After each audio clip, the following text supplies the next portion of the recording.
My dear student, last lecture में हमने ना मोलेकुलर ऑर्बिटल थ्योरी, उसकी पोस्टुलेट्स और कुछ और कैरेक्टरिस्टिक्स स्टडी किया था। उस लेक्चर में हमने बॉन्डिंग मोलेकुलर ऑर्बिटल और एंटी बॉन्डिंग मोलेकुलर ऑर्बिटल के बारे में भी पढ़ा था। तो आज हम ना पहले इन दोनों के दरमियान जो पॉइंट्स ऑफ डिफरेंस हैं उनको जरा स्टडी करते हैं। Student, bonding molecular orbital, anti bonding molecular orbital. Bonding molecular orbital को हम बीएमओ से और एंटी बॉन्डिंग मोलेकुलर ऑर्बिटल को हम एबीएमओ से जाहिर करते हैं। स्टूडेंट्स, ये जो क्वेश्चन है ना, ये बोर्ड में अक्सर आपके एग्जाम में अक्सर जो है वो शॉर्ट आंसर क्वेश्चन के तौर पर पूछा जाता है। तो ये एक इंपॉर्टेंट क्वेश्चन है। इसमें जो भी मैंने पॉइंट्स ऑफ डिफरेंस लिखे हैं ना, ये हम लास्ट लेक्चर में बड़ी हद तक पढ़ चुके हैं। आज मैं आपको रिवाइज करवाता हूं। ये मैंने पॉइंट्स लिख दिए हैं, ये मैं साथ साथ आपको समझाता जाता हूं और डायग्राम्स की मदद से, एनिमेशन की मदद से इन तमाम को कंसेप्चुअली क्लियर करता जाता हूं। पहली बात, बॉन्डिंग मोलेकुलर ऑर्बिटल में हमने कहा है कि bonding molecular orbitals are formed by addition overlapping of atomic orbital. यानी ये एटॉमिक ऑर्बिटल्स की एडिशन ओवरलैपिंग से बनते हैं। यानी जो आपने टर्म याद करनी है वो है एडिशन ओवरलैपिंग। अगर एटॉमिक ऑर्बिटल की एडिशन ओवरलैपिंग होगी तो बनने वाले मोलेकुलर ऑर्बिटल बीएमओ होंगे। अगर एटॉमिक ऑर्बिटल की सब्ट्रैक्शन ओवरलैपिंग होगी तो बनने वाले मोलेकुलर ऑर्बिटल एबीएमओ होंगे, एंटी बॉन्डिंग मोलेकुलर ऑर्बिटल। तो पहली बात कि एडिशन ओवरलैपिंग से बीएमओ बने, सब्ट्रैक्शन ओवरलैपिंग से एबीएमओ बने। एक और भी चीज यहां पे बड़ी वाज़ेह है स्टूडेंट, एडिशन ओवरलैपिंग के साथ मैंने कहा कि this one is constructive interference और सब्ट्रैक्शन ओवरलैपिंग के साथ मैंने कहा this one is destructive interference. हमने कहा ना कि न्यूक्लियस के गिर्द जो इलेक्ट्रॉन्स हैं वो स्टैंडिंग वेव की फॉर्म में पाए जाते हैं। अगर आप इलेक्ट्रॉन्स को वेव की फॉर्म में कंसीडर करें तो जब उन वेव्स के दरमियान कंस्ट्रक्टिव इंटरफेरेंस होगा, यानी ऑर्बिटल्स के दरमियान अगर कंस्ट्रक्टिव इंटरफेरेंस होगा तो resulting we have the molecular orbitals, bonding molecular orbital. और अगर एटॉमिक ऑर्बिटल्स के दरमियान डिस्ट्रक्टिव इंटरफेरेंस होगा तो जो रिजल्टिंग मोलेकुलर ऑर्बिटल होंगे they are anti bonding molecular. जरा इसको ना आप इस तस्वीर के जरिए देखें। माय डियर स्टूडेंट, पहले मैं आपको समझाता हूं कि किस तरह एटॉमिक ऑर्बिटल जो हैं, जो वेव फॉर्म, इनके दरमियान ये देखेंगे this one is the constructive interference और इस कंस्ट्रक्टिव इंटरफेरेंस में we will have the bonding molecular orbital. On the other hand, this kind of interference is called destructive interference, and as a result of this interference we will have the anti-bonding molecular orbital. ये पहला था points of difference दोनों के दरमियान। दूसरे पे आते हैं। स्टूडेंट, अगर मैं वेव फंक्शन की बात करूं, the wave function in case of bonding molecular orbital is psi BMO that is equal to psi A plus psi B। ये जो मैं लिखता हूं ना माय डियर स्टूडेंट, हम इसे बोलते हैं ये वाला PSI psi। This one is the wave function और इट रिप्रेजेंट्स द ऑर्बिटल। तो जब आप हायर क्लासेस में जाएंगे तो हम ऑर्बिटल को वेव फंक्शन और उसको रिप्रेजेंट किससे करेंगे? इस सिंबल से। This symbol is called the Sai.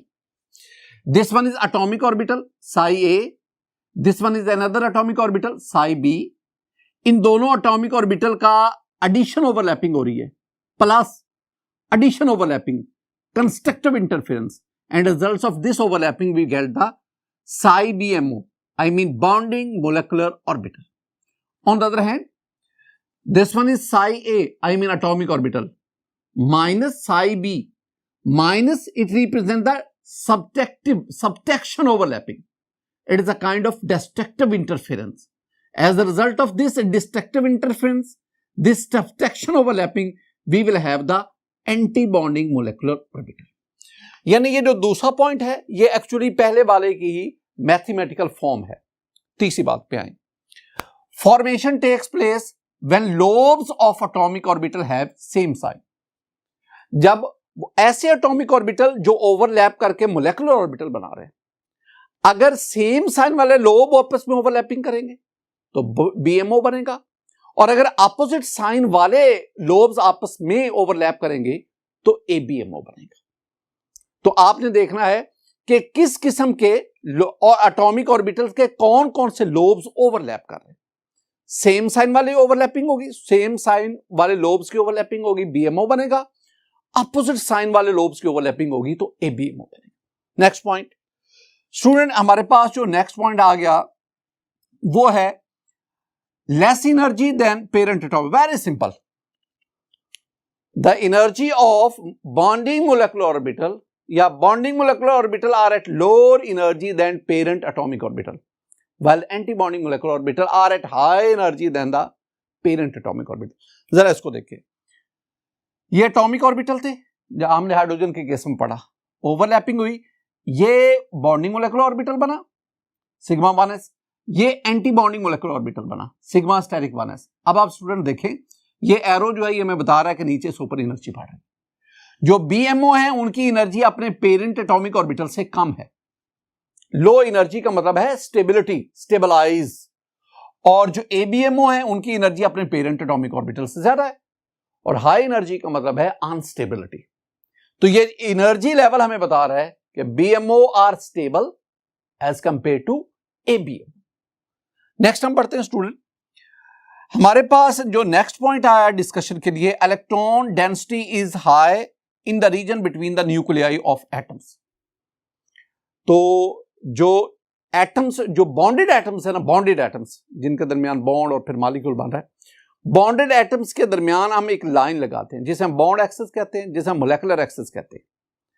तो बीएमओ के केस में उस बॉन्ड एक्सिस के ऊपर, उस मोलेकुलर एक्सिस के ऊपर द रीजन, या मैं बात कर the region between the nuclei, वहां पे इलेक्ट्रॉन डेंसिटी ज्यादा कंसंट्रेट करती है और that helps the attraction between the nuclei. जबकि एबीएमओ में क्या है, एबीएमओ में जो बॉन्ड एक्सिस है, जो मोलेकुलर एक्सिस है, या जिसे मैं कह दूं the region between the bond and nuclei, वहां पे इलेक्ट्रॉन डेंसिटी नहीं होती। इलेक्ट्रॉन डेंसिटी जो है वो अपोजिट साइड पे चली जाती है। जरा देखिए इसमें, my dear student, this one is the case of BMO, bonding molecular orbital. इसमें आप देख सकते हैं कि जो इलेक्ट्रॉन डेंसिटी है that mainly lies on the region between the nuclei.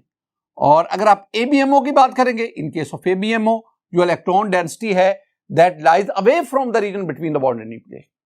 Student हम आगे बढ़ते हैं, हमारे पास नेक्स्ट है कि every electron in BMO contribute towards attractive forces.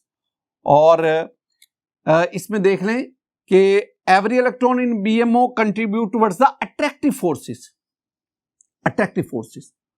और अगर हम इसमें बात करेंगे तो every electron in ABMO contribute towards the repulsive forces, repulsive forces. तो ये कुछ थे पॉइंट्स ऑफ डिफरेंस जो हम याद करना चाह रहे हैं। आप ना हर एक पॉइंट के अंदर आपको एक टर्म नजर आएगी, वो टर्मिनोलॉजी याद करते जाओ, आपके पास ये सारे के सारे पॉइंट्स जो है वो याद हो जाएंगे। ये जैसे क्या क्या याद करना है, पहले केस में आपने याद करना है एडिशन, ओवरलैपिंग या कंस्ट्रक्टिव इंटरफेरेंस, एडिशन या कंस्ट्रक्टिव इंटरफेरेंस, ओवरलैपिंग। और इधर एडिशन के बिल्कुल पैरेलल आ गया सब्ट्रैक्शन, और कंस्ट्रक्टिव के पैरेलल आपके पास आ गया डिस्ट्रक्टिव। तो पहले पॉइंट ऑफ डिफरेंस में आपने एडिशन, ओवरलैपिंग, सब्ट्रैक्शन ओवरलैपिंग या कंस्ट्रक्टिव इंटरफेरेंस और डिस्ट्रक्टिव इंटरफेरेंस, इसकी बुनियाद पर आपने बीएमओ एबीएमओ में डिफरेंस करना। दूसरी बात, दूसरा पॉइंट देखेंगे ना, अगर आप एडिशन ओवरलैपिंग करवाएं बीएमओ बना, अगर आप सब्ट्रैक्शन, नेगेटिव का साइन, सब्ट्रैक्शन ओवरलैपिंग करवाएं एबीएमओ बना। तीसरा पॉइंट, अगर आप तीसरा पॉइंट में देखेंगे ना, formation takes place with the lobes of atomic orbital have same sign, और formation takes place when lobes of atomic orbitals have different sign. अगर एटॉमिक ऑर्बिटल के लोब्स का साइन सेम होगा बीएमओ, डिफरेंट साइन होगा ABMO. ये जो मैं circle कर रहा हूं ना, ये वो टर्म है जो आपने याद रखनी है। Next, less energy than parent atomic orbital, less, और high energy than parent atomic orbital, तो इनकी energy high. Electron density is high in the region between the nuclei of the bonded atoms, high electron density on the bond axis. ये इतना ज्यादा लिखने की क्या जरूरत है। Electron density is high on the bond axis, electronic density is low on the bond axis, bond axis कह लो, molecular axis कह लो, तो ये आपके पास लो आ गया। और आखिरी में तो every electron BMO contribute towards the attractive forces, और उसमें हम क्या कहेंगे, रिपल्सिव फोर्स। लास्ट पे आपको ना एग्जांपल तो आनी चाहिए। एग्जांपल तो पॉइंट ऑफ डिफरेंस का आप सेंस कह रहे हैं, निचोड़ है। आपके पास इधर क्या आएगा, इधर आपके पास आएगा जी सिग्मा 1s, इस तरह सिग्मा 2px कह लो, पाई 2py कह लो, पाई 2pz कह लो, and so on. These are the BMO, bonding molecular orbital. लेकिन अगर स्टूडेंट आप सिग्मा 1s इसके ऊपर स्टेरिक लगा दें, स्टेरिक, तो स्टेरिक आ जाता है, तो वो एंटी बॉन्डिंग। इस तरह आप सिग्मा 2px, ये तो हो गया बॉन्डिंग, अगर आप इसके ऊपर स्टेरिक का निशान लगा दें, अब ये क्या हो गया, एंटी बॉन्डिंग। पाई 2py, ये तो हो गया बॉन्डिंग, अगर आप इसके ऊपर स्टेरिक का निशान लगा दें, now this is called the anti bonding molecular orbital. ये मेरे पास student, these are points of difference between BMO and AB. आज के लेक्चर का जो दूसरा हमारा टॉपिक था वो था relative energies of molecular orbitals। molecular orbital मैंने दो तरह के आपको बता रहा हूं, एक BMO और एक ABMO। तो BMO और ABMO, इनकी जो molecular orbital जो हैं, इनकी relative energy order, उसको हम स्टडी करना चाहते हैं। My dear student, ये जो मैं molecular orbital की एनर्जी आपके साथ शेयर कर रहा हूं ना, it is measured by spectroscopic techniques। वो स्पेक्ट्रोस्कोपिक टेक्निक्स को मैं अक्सर आपसे जिक्र करता हूं, IR है, UV विजिबल है, NMR है, मैस स्पेक्ट्रोमेट्री है, all these are spectroscopic techniques. इन टेक्निक्स की मदद से हम इन मोलेकुलर ऑर्बिटल, इनकी एनर्जी मालूम करते हैं, और फिर मैं इन मोलेकुलर ऑर्बिटल को एनर्जी ऑर्डर के लिहाज से अरेंज करूंगा। माय डियर स्टूडेंट, मैं जिन मॉलिक्यूल और आयंस का जिक्र करूंगा ना, वो होमोन्यूक्लियर डाइएटॉमिक है। यानी मेरी कुछ बातें आपने पहले आगाज में पल्ले बांध ले, उनकी बुनियाद पर मैं आगे डिस्कशन करता हूं। पहले मैंने बात की है कि हम ये जो एनर्जी मालूम करते हैं ना, ये स्पेक्ट्रोस्कोपिक मेजरमेंट्स इनसे डिटरमिन की जाती है। दूसरी बात, मैं जिन मॉलिक्यूल का जिक्र करूंगा या मॉलिक्यूल या उनके आयंस, वो मेरे पास हैं homonuclear diatomic molecules होंगे, और फिर मैं उनके आयंस का भी तज़किरा करूंगा। होमोन्यूक्लियर डाई एटॉमिक मॉलिक्यूल से मेरी मुराद है O2, F2, Le2, B2। Homonuclear, जिस मॉलिक्यूल में दोनों एटम एक जैसे हों, एक ही एलिमेंट के हों। डाई एटॉमिक, ऐसा मॉलिक्यूल जो दो एटम्स पर मुश्तमिल है। तो O2, this one is homonuclear diatomic molecule. और इसके आयंस, O2 के आयंस आपने मोलेकुलर आयन पढ़े हैं, O2+1, O2+2, O2-1, O2-2। These are positive and negative molecular ions. तो इनका, और इस तरह ये भी मेरे पास है। तीसरी जो बात, तीसरा पॉइंट जो आपने ज़हन में रखना है, माय डियर स्टूडेंट, मैं इस डिस्कशन में ना आपके पास 2s and 2p atomic orbitals, in atomic orbitals की ओवरलैपिंग से जो मोलेकुलर ऑर्बिटल बनेंगे ना, उन मोलेकुलर ऑर्बिटल का मैं एनर्जेटिक ऑर्डर आपके साथ शेयर करूंगा। दो चीजें, पहली बात, energy order of molecular orbitals in case of O2, F2 and their ions।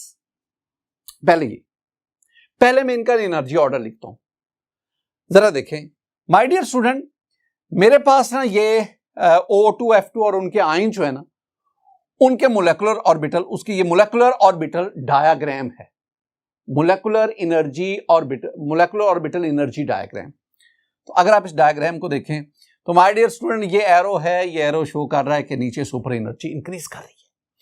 अब इसमें सबसे नीचे आपके पास सिग्मा 2s है, उसके ऊपर आपके पास सिग्मा स्टेरिक 2s है, उससे ऊपर आप आएंगे तो सिग्मा 2px है, उससे ऊपर आएंगे जो ये पाई 2py पाई 2pz, दोनों का एनर्जी लेवल सेम है। और अगर आप इससे ऊपर चले जाएंगे पाई steric 2py pi steric 2pz, और सबसे ऊपर जाएंगे तो you will have the sigma steric 2px। ये मोलेकुलर ऑर्बिटल का नीचे से ऊपर इनकी एनर्जी जो है वो इंक्रीज कर रही है।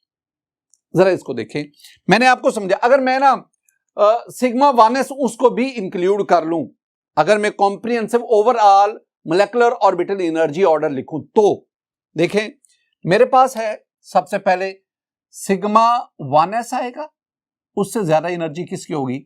Sigma steric 1s। उससे ऊपर आप जाएंगे sigma 2s। My dear student, इससे ऊपर आपके पास सिग्मा स्टेरिक 2s। उससे ज्यादा एनर्जी आपके पास आ गई सिग्मा 2px। उससे ज्यादा आपके पास आ गया जी पाई 2py, और that is equal to, very important, that is equal to pi 2pz। और इनसे ज्यादा एनर्जी किसकी आ गई? Pi steric 2py, and that is equal to pi steric 2pz।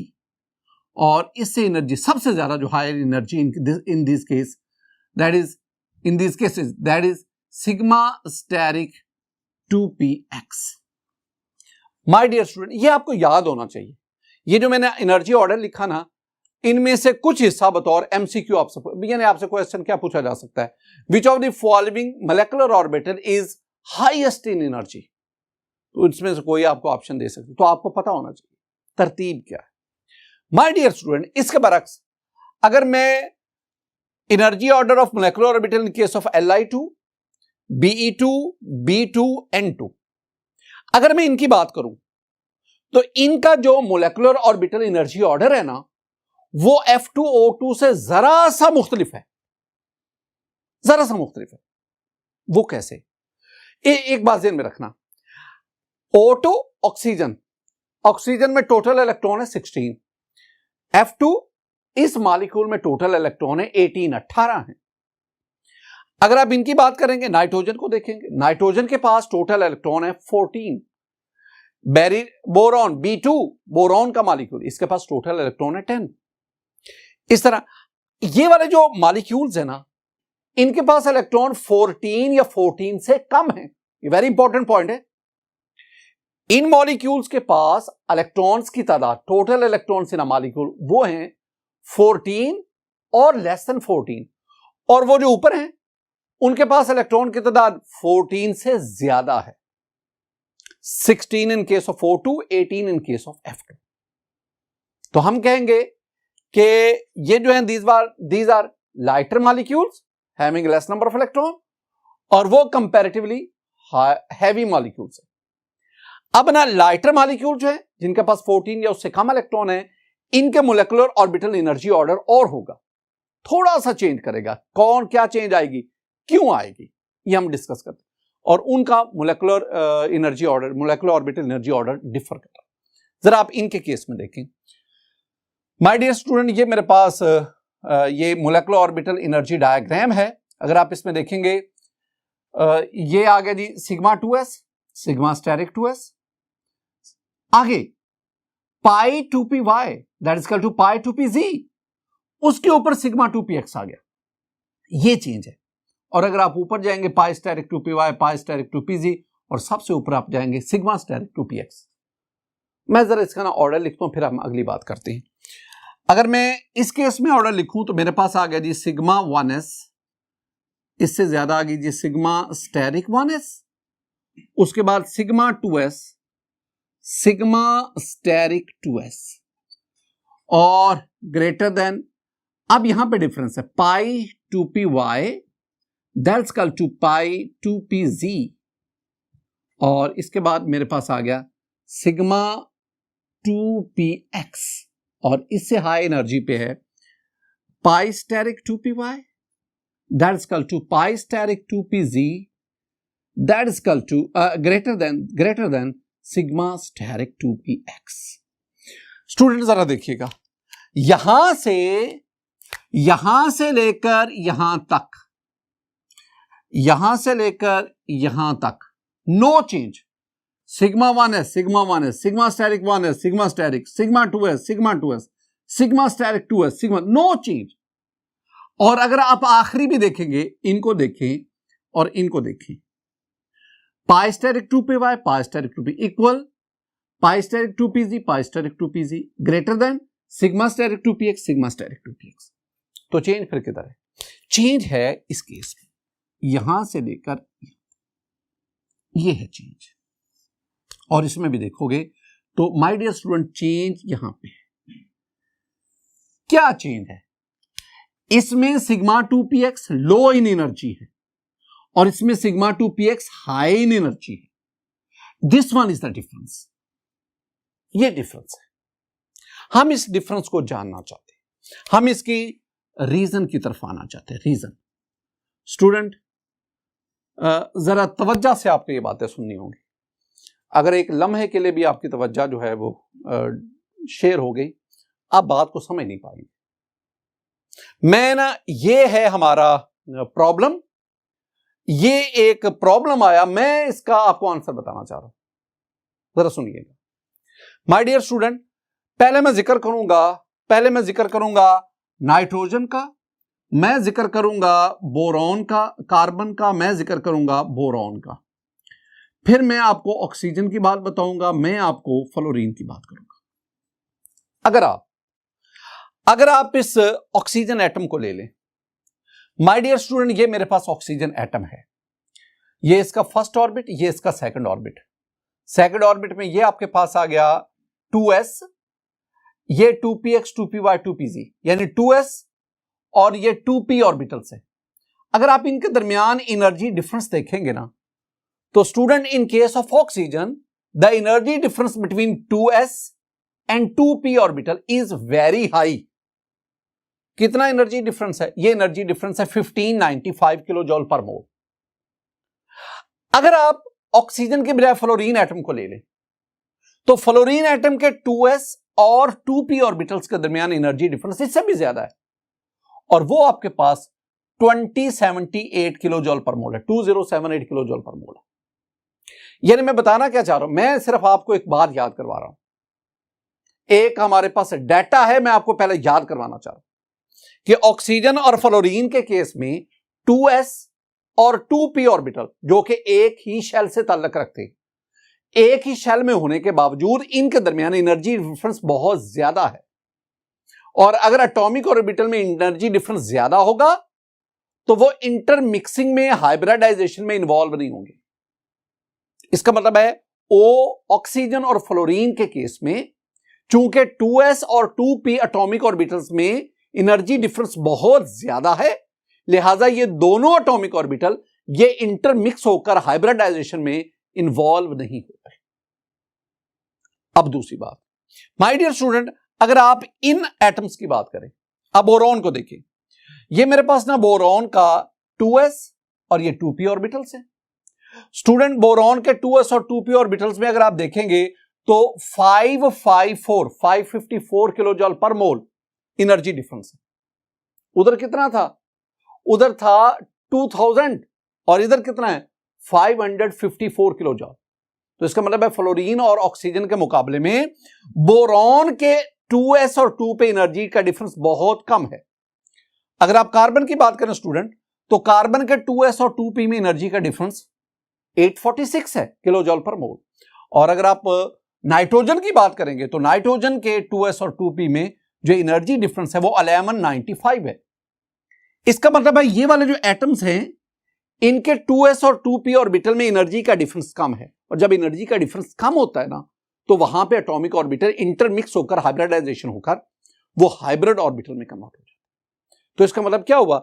मतलब ये है कि ये वाले जो है ना बोरॉन, कार्बन और नाइट्रोजन, इनके ये जो मोलेकुलर ऑर्बिटल पिक्चर है ना, ये हमें बता रही है कि इसमें जो सिग्मा 2px है और ये जो 2s है, 2s और 2px, 2s और 2px ये दोनों आपस में इंटरमिक्स हुए थे।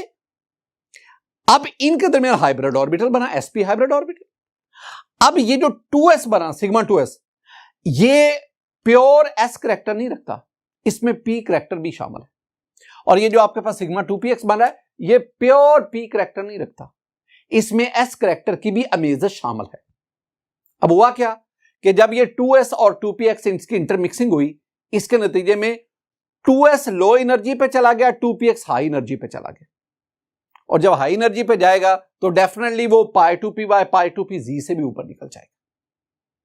उसके ये जो अब सारी बात का अगर मैं समराइज करूं तो वेरी सिंपल, हम कहेंगे कि ये जो बोरॉन, कार्बन, नाइट्रोजन, इस केस में जो एटॉमिक ऑर्बिटल के दरमियान एनर्जी डिफरेंस कम है और एटॉमिक ऑर्बिटल जो है वो इंटरमिक्सिंग से, हाइब्रिडाइजेशन से हाइब्रिड ऑर्बिटल की कैरेक्टरिस्टिक्स अपने अंदर ले जाते हैं, जिसकी वजह से जो 2px है वो 2p बाय 2pz से जरा सा ऊपर निकल जाता है।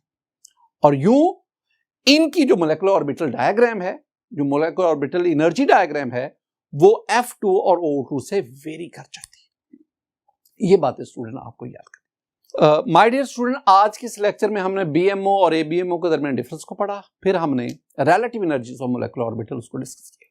मेरी दुआ है कि अल्लाह ताला पर अपना फजल और करम फरमाए, अल्लाह ताला आपके इल्म में इजाफा फरमाए। अस्सलामु अलैकुम व रहमतुल्लाह।